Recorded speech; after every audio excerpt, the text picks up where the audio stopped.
Welcome to Talking Heads on USA Global TV, starring the one and only wonderful Dr. JACALYN. It's a prestigious place where world-class influencers and experts meet, and where you'll find the most trusted advisors and coaches for all things in life and business. Visit usaglobaltv.com to sign up for our newsletter, get the value you need, and be first in line to learn about events and giveaways and other valuable content. Connect with us. Email Dr. JACALYN at usaglobaltv.com to talk about how you can become part of USA Global TV. That's USA Global TV, where the doctor is always in. Hello, everyone. Yes, the doctor is in. Welcome to USA Global TV and Radio. I'm Dr. JACALYN KERBECK, and our show today is the United Kingdom News and Culture. This is an episode you don't want to miss. All of us who are fans of Her Majesty and the British royal family, we know there's a huge event that just took place, the Platinum Jubilee, and we have our expert correspondents who are not just reporting from hearing it from someone else, they were there. Yes, and we also have our expert from Scotland. Let's welcome our panel. Welcome, Helena Chard. Yeah. Hello. Welcome, Ian. Welcome, Good Simon. afternoon. Nice to see you all.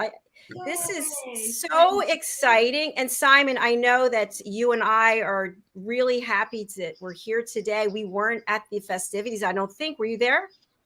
No, I wasn't, but I was certainly glued to the television watching it all, including Paddington Bear, which no doubt the effects of that will come to light shortly. Well, I am just super excited that you're here, and Helena and Ian, you look vibrant. I'm sure you've got to be exhausted. So Helena, why don't you start us off and tell us about the time for you, what you were reporting on and what you learned. Goodness me. I mean, honestly, we had a whirlwind time. It was so exciting. I think the loveliest thing, and it's not just me that feels this, I think everyone that was part, even in a small way, of celebrating Her Majesty's Platinum Jubilee, we were all part of this moment in history that, you know, if you think about it, I think it's weird as well that we're sort of like in the Elizabethan period. You know, it's a strange, albeit Elizabeth II. It just was so amazing. And in years to come, people will look back and they'll look at all the footage and everyone's celebrating, and just the unity, the amazing feeling of, because obviously, you know, in the UK, it's been, and it still is, it's quite tense due to lots of things. So we all really needed this celebration. And so it's a big, such a brilliant reason, Her Majesty the Queen, 70 years on the throne and more. I mean, we couldn't ask for anything better. As always, you know, there was some sunshine, luckily, but there was a little bit of rain, but still people just had such fun. And I think myself, and I'm sure Ian will say as well, we were so lucky, we were blessed, or I feel blessed, because I know my pass came through quite last minute. In order to be in special areas, you have to have it passed by the palace, etc., and it all has to be done properly. My pass came through, which meant we could be in the royal media box, so we spent some time there talking about the processions, etc., going on, giving our thoughts and backgrounds on things, and it was just so lovely. I mean, we were all holding out for Her Majesty, you know, to come onto the balcony, because as we know that she's poorly on occasion, but she tried to take part, and it was so lovely having her come out on the balcony. It was so moving. I mean, it was such a moving time. And actually on the day, the first day in the royal box, it was enormously bright sunshine. And it was lovely just watching all the guards and soldiers sort of marching through. It was it was set up outside Buckingham Palace. I've got to say, hats off to all the people that actually designed the seating area, which was superb. But also, you know, there's different days. I mean, there was that sort of party at the palace as well, where with performers, and again the lighting and the background and just the love from everyone was just, it was phenomenal. I'm just so happy to be part of it. I mean, you know, Ian, you may want to sort of talk about, we worked tremendously with GB News, and I'm really thankful for that. Lovely, really lovely people. So we worked with them, and it was just such a beautiful experience, and also obviously seeing the other royal parts of the royal family. It was stupendous. And I have to say, I know that Simon, you touched on it. I think everyone was so excited to see the Paddington Bear skit with Her Majesty the Queen, and we've all discovered she's the most amazing actress. I had hoped to have the clip, but couldn't get that signed off, unfortunately, for this show, which I'm really sad about. I don't know whether everybody saw it, but it was absolutely amazing. Nobody knew about the clip, but the actual video was shown at the beginning of the palace section with the concert, and no one knew, none of the members, it was only Her Majesty the Queen and people that obviously put it together knew about it. So the children and other members of the family were so excited to see it. It just, her sat having a cream tea at a table and talking to Paddington Bear, and it was lovely. And obviously the fantastic thing is Her Majesty the Queen sharing what she holds in her handbag, which she pulls out this wonderful marmalade sandwich, and it's just so beautiful. And they're sort of it's a shame we can't show it, but it just was a lovely, lovely time. In fact, we should talk about her handbag shortly. But it was great. We've got more to speak about, but I think Ian, you can share how fabulous it was as well, I think. It was it was one of those occasions that you don't forget. Obviously, first of all, and you know, Helen and I go so far back. We've actually covered 2 jubilees now, because we covered the Diamond Jubilee in 2012 as well. And we remember that very vividly, because it was just nothing but rain on the actual day of the Jubilee itself, and not as special an event as the Platinum was this time round. But I think that, you know, it was there's lots of memories. Helen and I both had issues actually getting to the station where GB News was in the first place, because Helena went on about an hour or so before me, and as I went to sort of take over from her, that there was a crowd of about at least 10,000 people, and they were just jammed. And I'm thinking, I've got to get to the front of this queue of people. So I had a friend of mine who was shouting out, let us through, TV presenter, let us through, let us through. And we were having to sort of push our way through 10,000 people, I would sort of say, with us. Anyway, so we finally get to the front of the queue, and there's a line of police there. And I'm saying to them, you know, I need to sort of go further, because my pass is now coming towards me. So the police said, sorry, unless you've got your pass physically around your neck, we can't let you go any further. So I'm then calling the station, and so that the one of the runners or one of the producers comes out, and then she is being told, the producer is being told, she can't go beyond a certain barrier. So there's about a 30-yard difference between where I can see her waving my pass at me and me being there. And then this policeman looks around and he says, all right, okay, you know, I can see who you are. And we sort of finally get this pass. And bless her heart, I was listening to Helena's piece as well. And there was a very famous historian, royal historian, on with David Starkey, Professor Starkey. And it was like it was his show rather than anyone else's show. So I think at times Helena was getting a little bit of trouble of actually even getting a word in edgeways.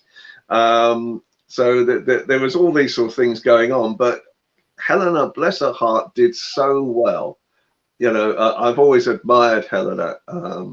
you know, and the values she brings to any of these events. But she you know, whereas I'm a bit, I don't know how I would describe myself, I suppose a bit bouncy, she's very calm. She's like this proverbial swan, you know, and even when she's asked awkward questions, as we all get asked at times, she's very, very serene.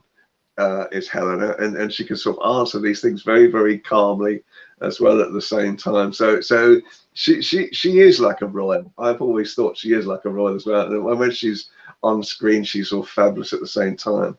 So I think it was one of those issues that you always remember, and I won't talk about it yet, but in the end I decided to almost throw a grenade into a discussion on one of the shows I did, and they weren't expecting it, and I thought, this is the end of my career in GB News, but what the hell.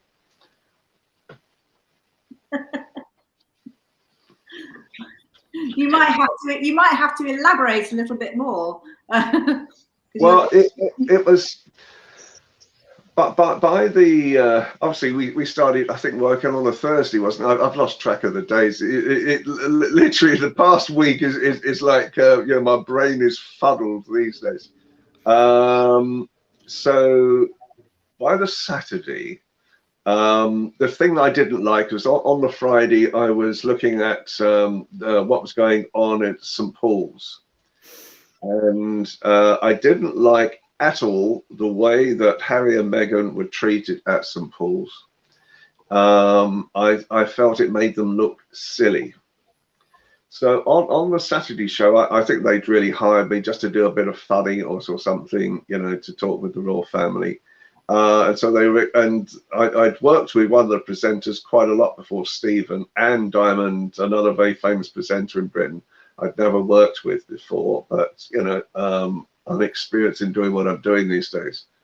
And I think they just expected some funnies from me, and you know, just a bit of fluff. And I sat down and came back in, and they said, you know, what do you think of, you know, the thing so far? And I started by saying that in reality, I'm furious at how Meghan and Harry have been treated. And all of a sudden, you could see the panic on their faces because I'd gone off script. and now you know, Stephen is you know, he's like another Helena. He's very cool, even in sort of, you know, these types of situations. So he said, what you know, so while they were trying to gather themselves on the, you know, what on earth was going on, who's gone off script, have they got the wrong script on their teleprompter, or what's happened?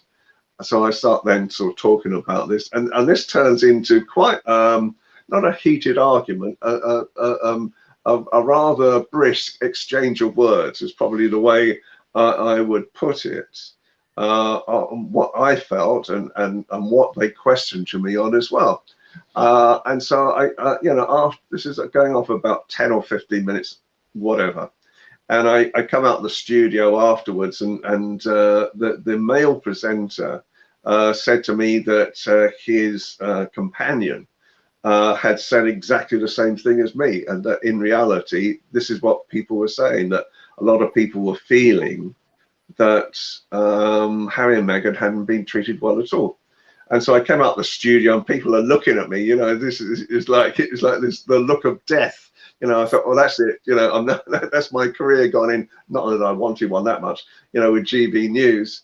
And off I went, and I came home thinking, well, you know, they're not going to use it, and you know, that was it. To discover I was trending.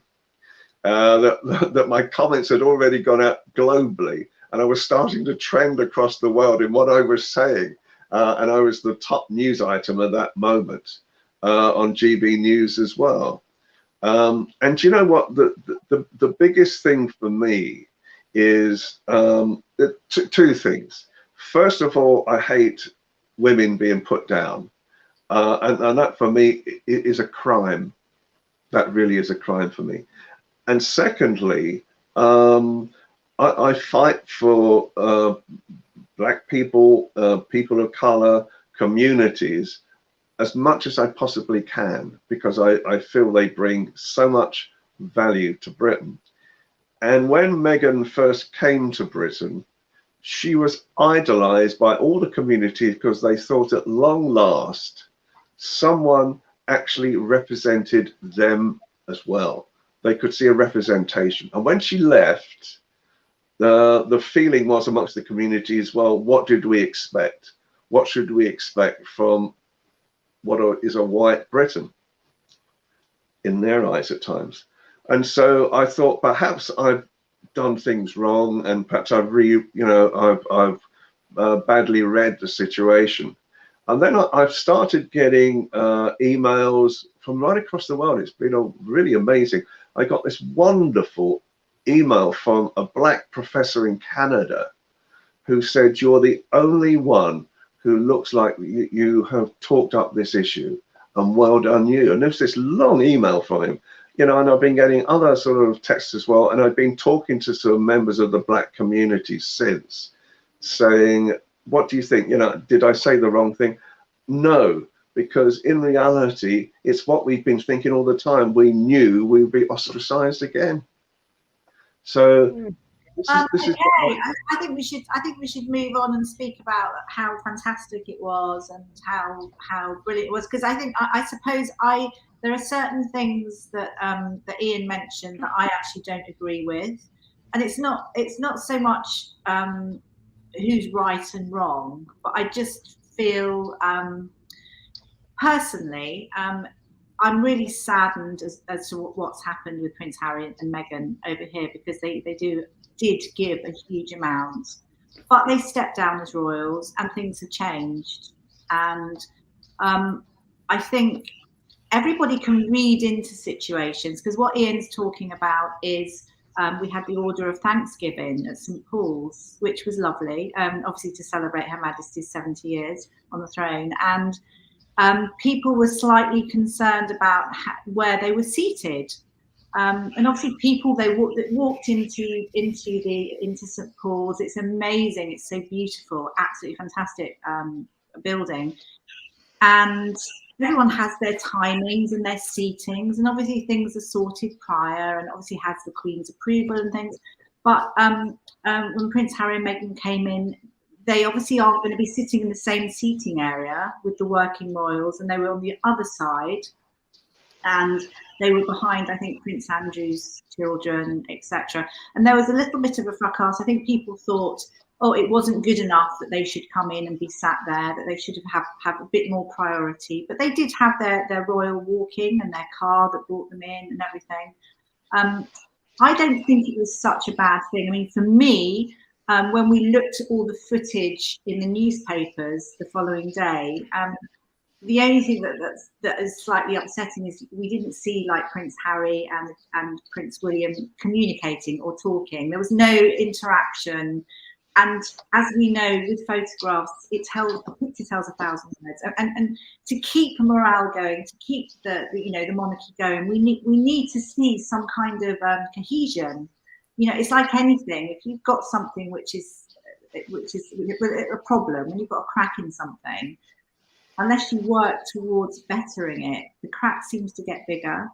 And actually, this is the monarchy, and we've got a younger generation as well. We need to make, I think, well, it's something that's within, it's to do with the royal family, and it's something that I think they need to sit down and work out, i.e. Prince William, Prince Harry, and just try and work out what to do, because visually the photographs showed the split. And that's not good, because it's a wonderful celebration, Her Majesty the Queen and the royals, and everyone was having fun. All the different communities in the United Kingdom all came together on the procession, and they were, celebrating. People were crying. It was such a lovely, lovely, moving time of togetherness, especially after obviously COVID. That in a way, it would have been good to see some kind of communication, and that little bit of communication would have helped a lot, I think, going forward. But I just think it was just the most amazing time. I don't know if anyone, I mean, obviously I know Simon, you watched it. I don't know if you, Diann, Dr. Jacqueline watched it in the States. Even just when we were like in the Royal Media sector, like even watching the planes coming over, these amazing, you know, the red arrows, etc. And small things that we didn't know about when they flew over in the number 70. It's the precision and these amazing skilled flight pilots. In this And Prince Louis stole the show. As the planes went over, and he was, it was one of these classic moments in television where he really did steal the thunder from everybody. Even HM herself, I think, just maybe lost the characterization at that point, where everything zoomed in on Louis with his hands over his ears. It was a wonderful moment. It was such an incredible production, though, and I mean the logistics behind it was just incredible. But you know, we're never going to see this again. There has never been a platinum jubilee for a monarch, I believe, anywhere. So this was something extremely special, and we're all very privileged to be able to see it. Even the marmalade sandwich as well. You know, I could see a lot of people suddenly thinking, that's the answer to it now. Everybody wonders what the Queen carries in her handbag. Now we all know. And I think even Paddington Bear looked quite surprised as well. We do have some photographs. Yeah, and we have. I think just before we had a wonderful new photograph. We love it when new photographs are released. So we have a lovely picture of Her Majesty the Queen in Windsor. It's a perfect picture, really, when it comes to technicalities, I would say. And it's photographed by Ranald McKennicky. That's it. There she is. That's Her Majesty the Queen, looking lovely. She's wearing this elegant dusky blue coat. I can't remember I know Angela Kelly obviously designed and got her outfit ready, etc. But I know that's behind her is the round tower at Windsor. And it's almost, it gives a lot, I don't know how everyone feels, but that lovely hazy round tower in the background, it really brings the picture together. And there's this sort of strength to the picture, I feel. I just think it's lovely. Do you like the picture? I think dressing gown. I think it's ironic.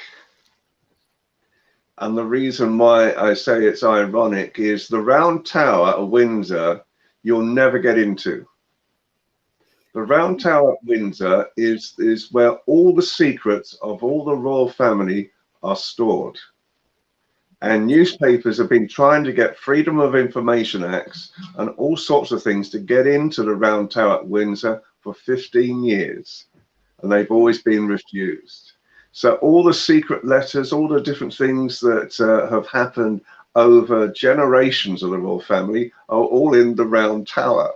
And so for the Queen to be posed against the round tower, obviously Ranald McKennick didn't realise what the round tower was all about, because basically what that photograph says to me is there's thousands of royal secrets, but I'm sat in the window box and I don't care.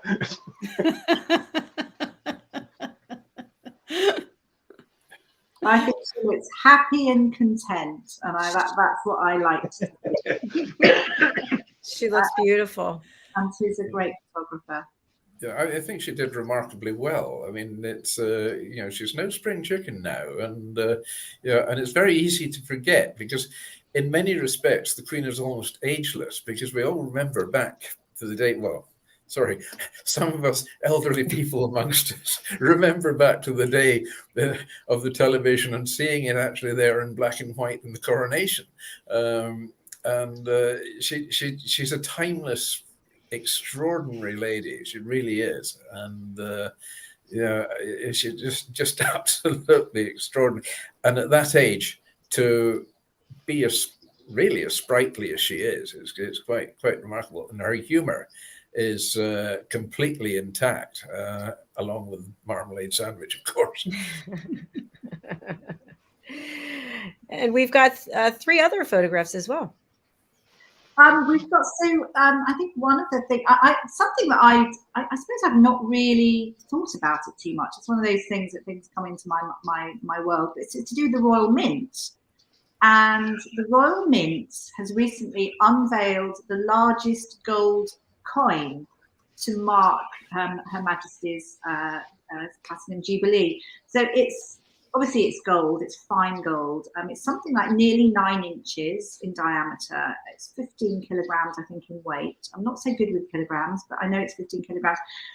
Took about 400 hours to make, and it's designed by John Bergdon, I think the name is. He's a coinage artist. So this is actually showing obviously the laser technique that takes place when making these coins.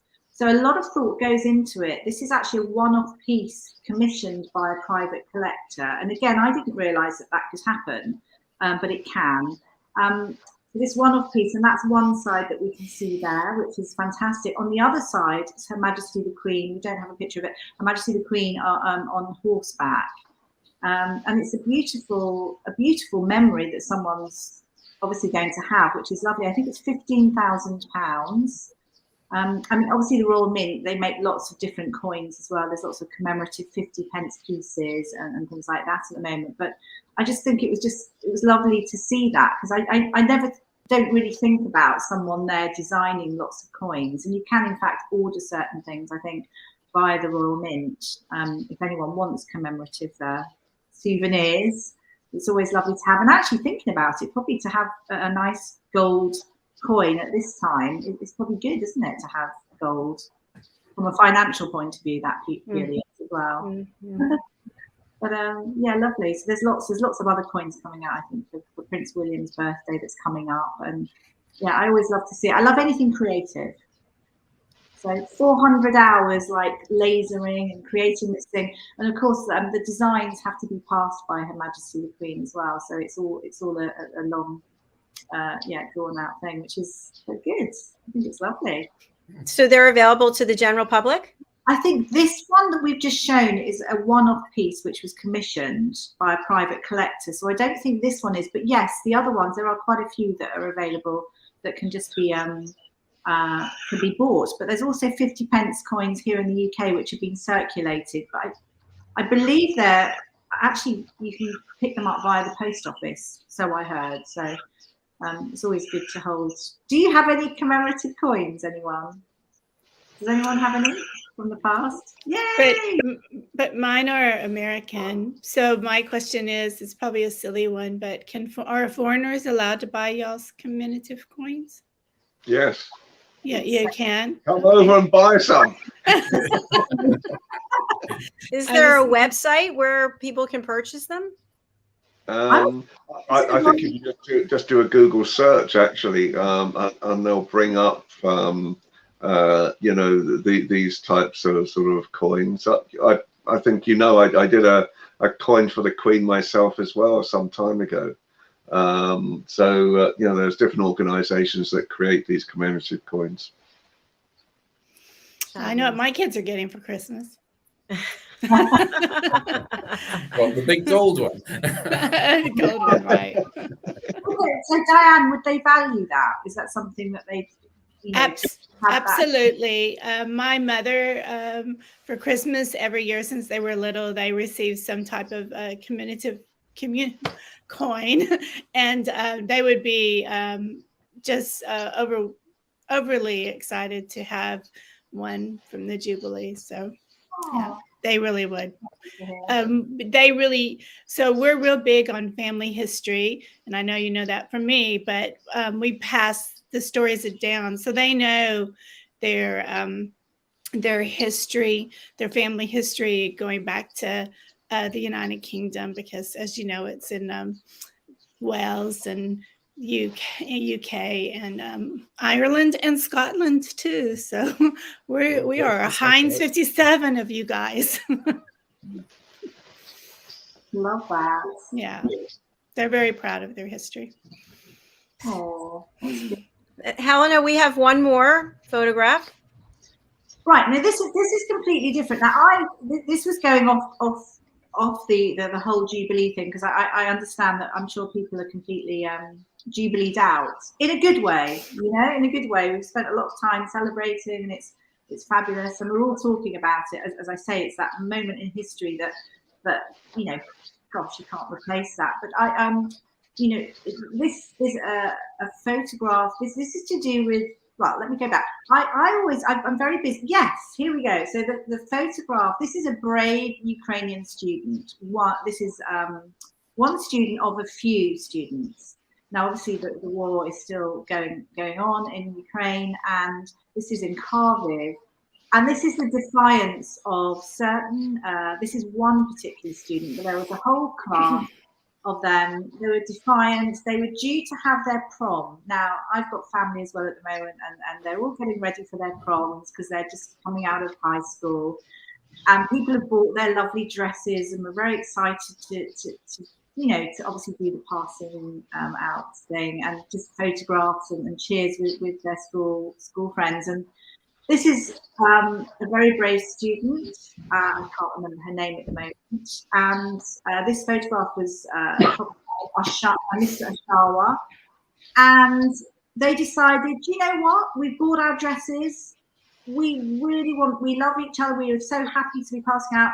Our school has been bombed, but we are just going to go and we're going to celebrate. So they were on the basketball court in defiance and enjoying themselves, which is just saying, you're not going to stop us from our continuing our life.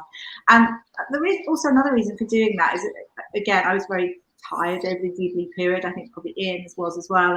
And sometimes in life we all get tired, and I think people's problems in general are relevant to them as well, situational. I don't know about you guys, but I always think, if I'm tired, or I think, I'm not sure I can manage this, or I don't know, or I feel a bit tired, and then I always take myself to a place where, i.e., Russia, Ukraine, and I think, goodness me, we're so lucky, I'm so lucky I can do this so much, and it really gives me this shove and makes me propels me forward.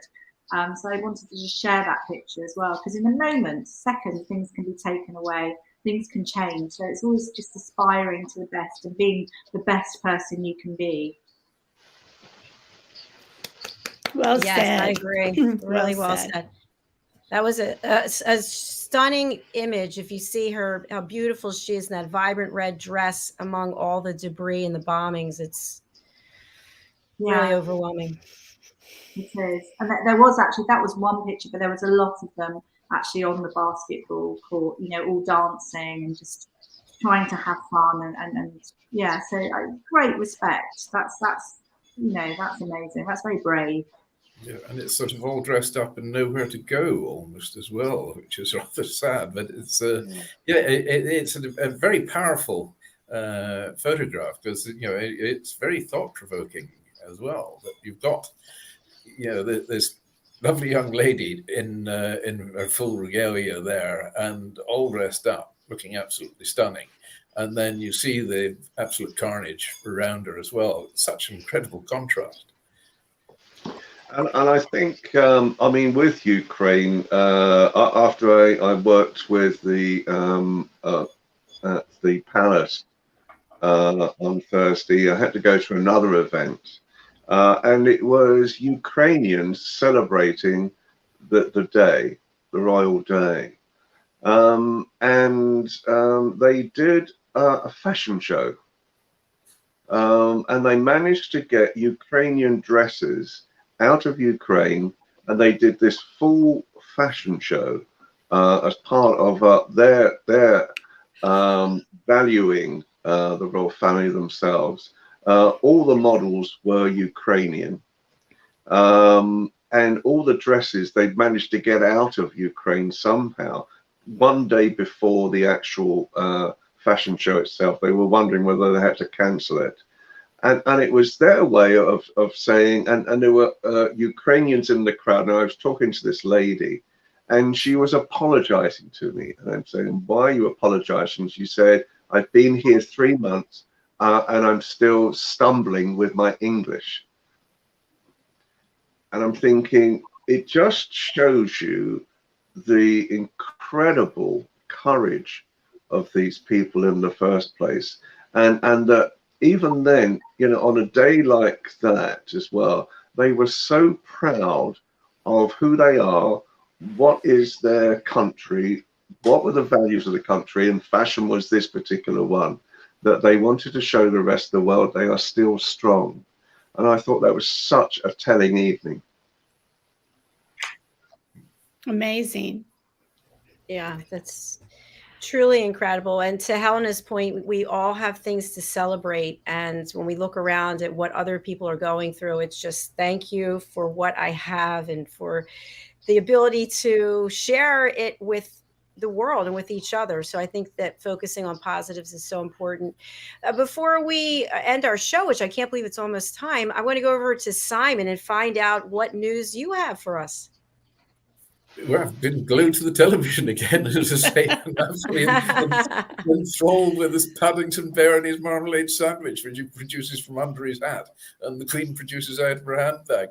That whole the whole way that was put together was absolutely brilliant.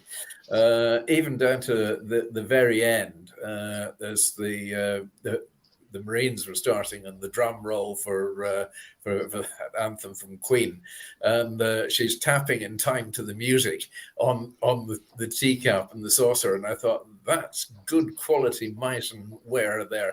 And if she breaks that, my God, you know, I presume they've got another 100 down the kitchen. But it was just, everything about that whole skit was absolutely perfect. It couldn't have been better. And I mean, she's actually become, you know, quite a reputation for this sort of thing as well, because when we look back at the Olympics here, and she did the skit with Daniel Craig and the James Bond skit as well, including the parachuting into the Olympic arena. You know, she's if she decides to step down from being Queen, then she's got a very good career looking forward to you know, television or to Hollywood or something like that, as a very good actress and probably stunt lady as well. But no, here in Scotland, yeah, definitely open for business. The tourists are pouring into Scotland just now. The sun has been out today, except for today. It's suddenly gone away and it's been a bit wet and miserable. But this is a tail end of the tropical storm coming from your side of the Atlantic that's going to hit us here and get very windy and very wet by about Friday. And then I think it's to get better again after that as well. We are into summer, so that's it. And the tourist season has started. Every journey I make now in the car, I have to add about an hour onto it because we get stuck behind a convoy of caravans and campers. And last week I was coming back, I'd been doing some consultancy work in the south of France. You know, somebody's got to do it. I was traveling back up the road thinking about midnight. Yippee, the road's going to be clear. I got stuck behind about 5 or 6 of these camper vans. I think it's RVs you'd call them in America. And it was a pretty slow, painful journey back, having been very tired, having had an exceptionally busy week of starting at 5 in the morning and not finishing before midnight every day for 6 days. I was exhausted. So the last thing I wanted to do was get stuck in a convoy of camper vans. But it's nice to see the people here, and everybody's been smiling because the weather's been great. The hotels, the restaurants are all in full swing just now, and the standards actually, I would say this year in the restaurants in general have gone up considerably as well. I think Scotland was getting a slightly sort of not bad name, but it could have been a better name for the quality of its restaurants and foods. But now it's elevated itself into world class. So we're justifiably proud of it. We don't have to ram haggis down everybody's throat. We'd try. But no, the standard and quality of food here has become good. And we've got so much beautiful fresh fish jumping about in the sea there that people are becoming more conscious of eating fish and shellfish now. So the sales on that side are all booming. Our fishing fleet is as busy as ever. They've had some beautiful weather to go out, and so the landings have been good as well. So all's right with the world up here. Yay! Thank you for that update, Simon. I really appreciate it. Diann, over to you. Any updates you have before we close out? No, not really. I was glued to the television too in the wee hours in the morning, but I want you to know it was very, very moving. And I can't speak for all Americans, but the ones that I know who watched it were just like, can you believe this? How lucky. Because to me, she's the world's queen. So if that okay to say. Absolutely. Thank you, Diann. Helena and Ian, any final words from you before we close out? For me, I love the togetherness. I love the togetherness, and I think that's all what we strive for as well, for everyone to get along and to help people and always be there for people. I mean, we've obviously had this amazing time with the Platinum Jubilee. And I have to say, Dr. JACALYN, as well, although we worked with GB News, we did talk about working with you on USA Global TV and Radio. So that did get a name check. And I was very proud to talk about it as well, which was lovely. But as I said, this togetherness, and at the moment we do, we have the cost of living crisis, so there's a lot of situations where people are struggling. And I suppose for me, the kindness of people is just so important. And I think probably for all of us today. And I just want to give you a little tiny story about a cafe owner called Steve Jackson, who runs Jackson Wood Vintage Tea Rooms. Now, he does these lovely cream teas, and that obviously is a synergy as well with cream teas and afternoon teas that we always love, and Jubilee, etc. But he appeared on media, I think it's actually via BBC, and he was the cost of living crisis had taken a toll. He'd halved his takings. He couldn't even travel from home to where he worked at all because he couldn't afford the petrol, which incidentally has hit £2 per litre, which is incredible. So he was about to close after all his hard work. He was there. He was letting his emotions out, crying.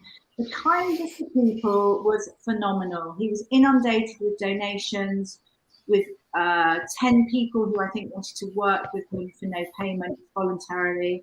And this coffee house giving green beans and stuff. And even a very young student, set up a GoFundMe page, which now has got lots of money coming in. And this lovely man's business has been saved. And it just goes to show it's through kindness that we can all do so well.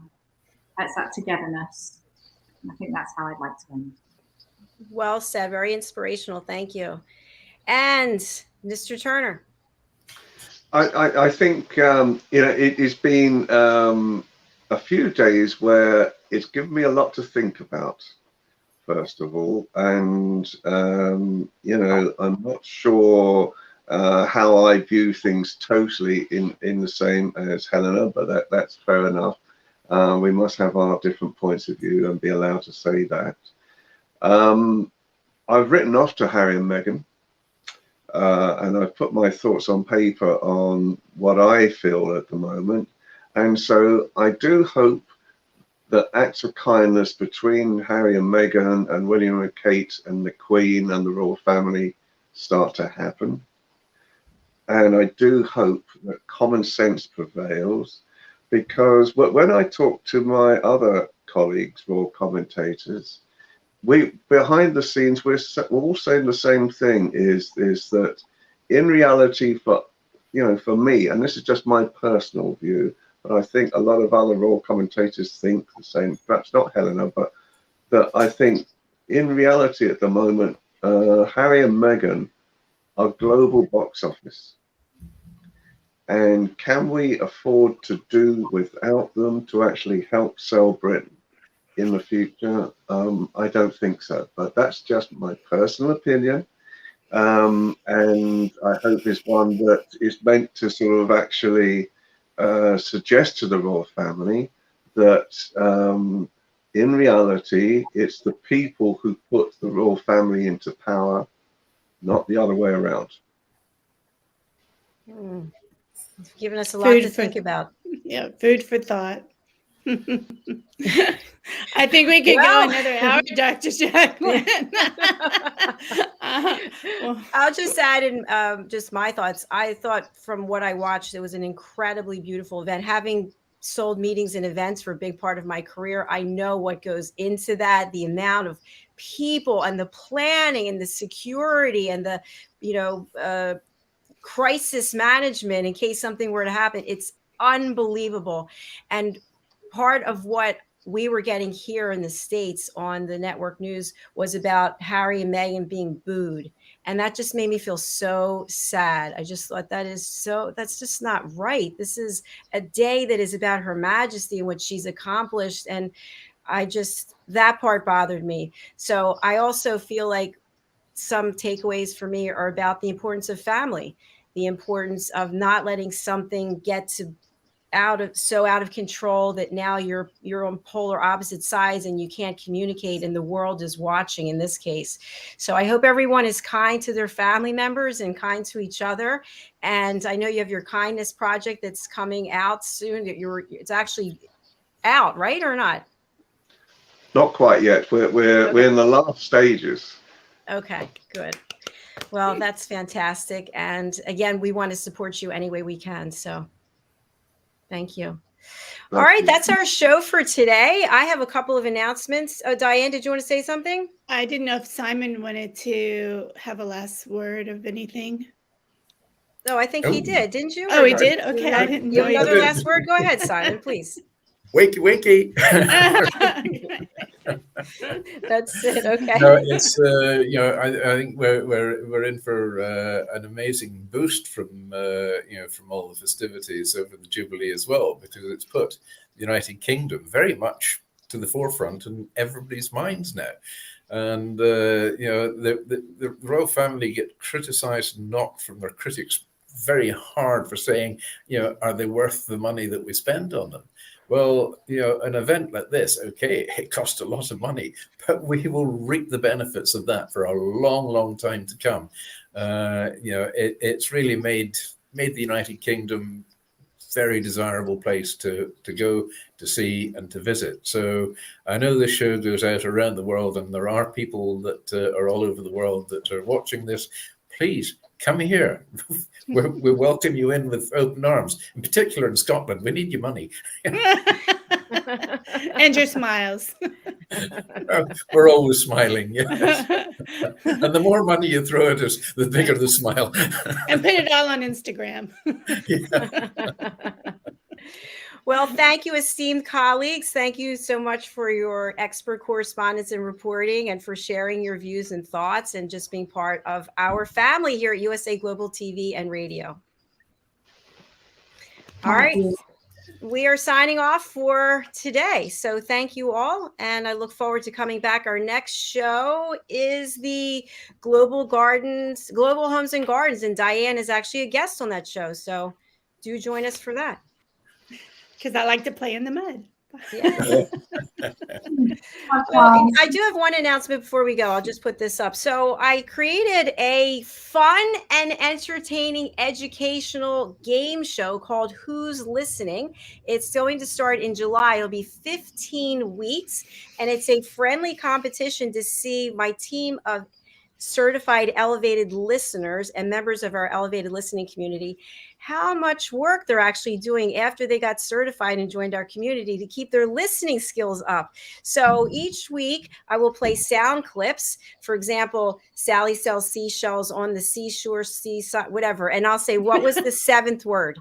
And so each week people will be eliminated. And when we get to the end, there will be one grand prize and 2 other prizes. One of the prizes is a 6-month session as an expert presenter on our Talking Heads, which has a retail value of $6,000. And that's, of course, for someone who is able to meet the qualifications. And then we'll have other fabulous prizes. So it's a game show coming here. This is what I thought about yesterday when I was out for a walk. So I'm excited.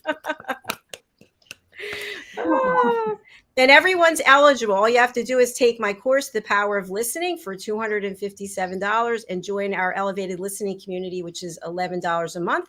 And you get a video that includes a guided meditation. And you also get fitness tips, listening tips, and educational segments from some of our shows. So if you're interested, you can reach me at drjacalyn.com. I have a question for you real quick. Yes. Could we send suggestions on different politicians to come take your classes? Yes, that's a great idea. I've made it, I feel, economically viable for everyone to take it and learn the power of listening. So yes, so I can think of one of our politicians that could do with going on that course as well. But I'm not going to mention names. I didn't say a name. He was born in America, but adopted a Russian first name for some bizarre reason. Very bizarre. well, it's all in good fun, and it'll be nice to have a different kind of format on the platform as well. So, yeah. All right, everyone, thank you so much. We'll see you again next week. Bye, Take everybody. care. Remember, be kind. Bye. Bye. Bye.